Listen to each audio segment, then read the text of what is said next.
I call the honourable member for Reid. Thank you, Madam Speaker. My question is to the Minister for Foreign Affairs. Will the Minister advise the House on steps the government is taking to engage with the community to build resistance to the radicalisation of young people and counter the threat of foreign fighters? I call the Minister for Foreign Affairs. I call the honourable member for Foreign Affairs. Thank you, Madam Speaker, and I thank the member for Reid for his question.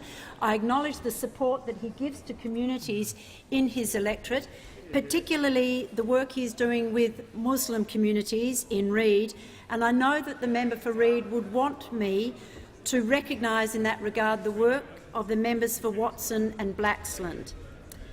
Madam Speaker, the government is determined to prevent vulnerable young people leaving Australia to join the terrorist conflict in Syria and Iraq and to counter the radicalisation of our citizens that leads to it.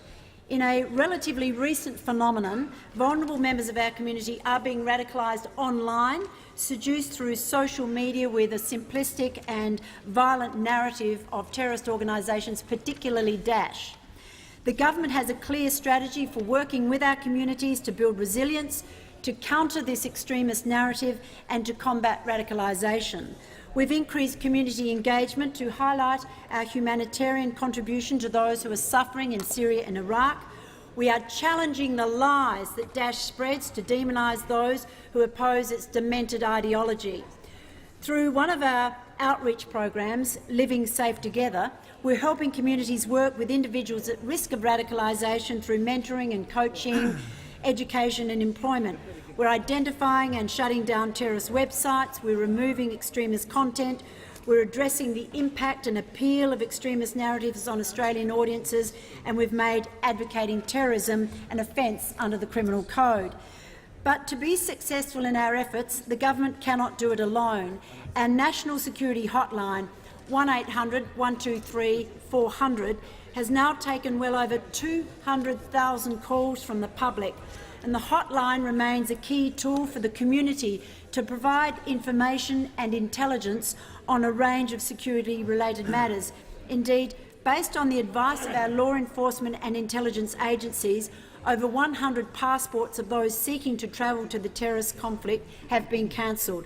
And I express my gratitude to the brothers, sisters, parents and friends of those who have taken the step of calling the National Security Hotline or going to the police or seeking the help of community leaders to save a loved one before it's too late.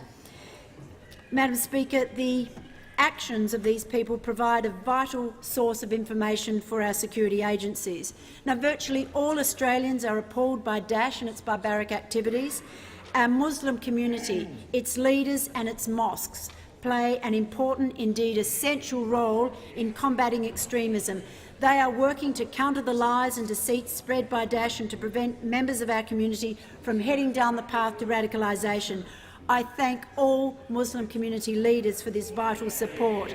Indeed, I applaud all those who are opposing extremism and helping prevent the flow of foreign terrorist fighters, finance and other support to terrorist organisations.